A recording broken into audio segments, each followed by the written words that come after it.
Yep, there's Bit here, coming at you with another one. We're talking about the 180. Let's get into it. What is it?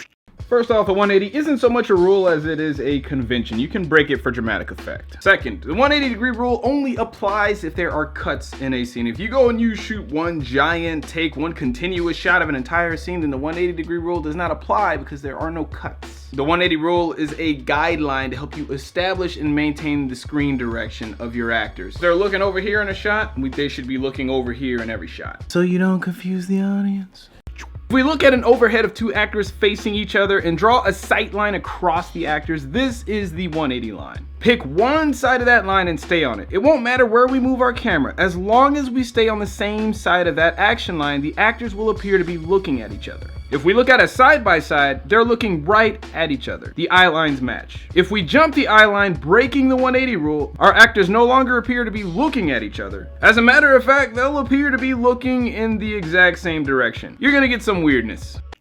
Why is it important?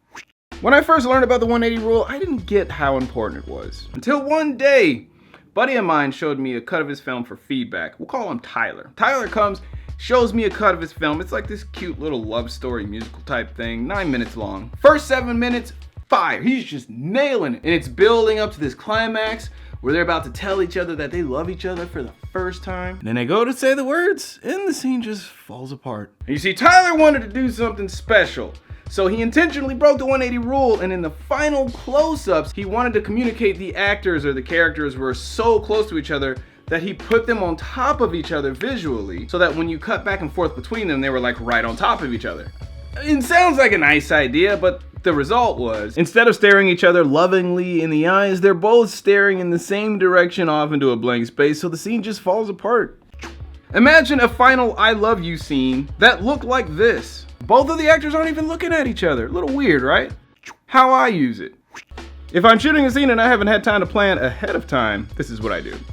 First, I look around the area and decide what I want to see behind my actors. Sometimes I'll start by positioning my actor in a close-up to see what looks good behind them. Sometimes I'll start with a wide shot. I'll take some test shots to see what the background is looking like behind the actors. If I shot this way, all I'm seeing behind my actors are vehicles and part of a building. Boring. If I shot on the other side, I'm seeing a gas station and a convenience store. Still don't love it, but a little better. Let's move the actors 90 degrees and try another action line. Okay, so this way isn't too bad. Now all I see is an empty parking lot.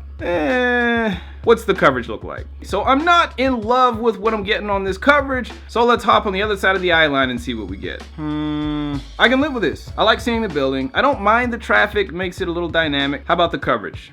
Behind her, I see this yellow building. I like the angle on it. If I look behind him, I have an angle on this gas station. I don't love it, but I don't hate it.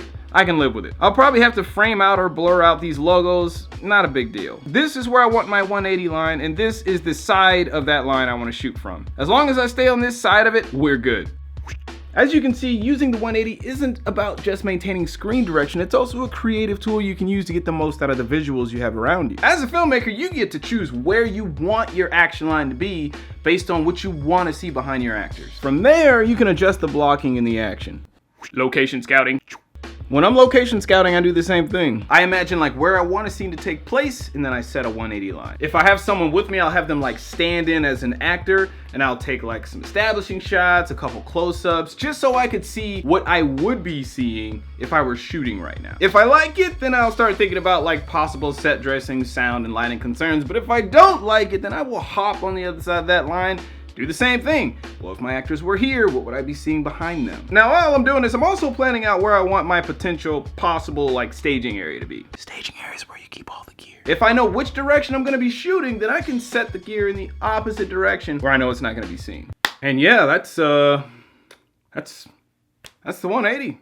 Well, I do believe that's all that I got for you, but thank you for watching. If you dig it, please like, subscribe, and everybody out there, keep hustling.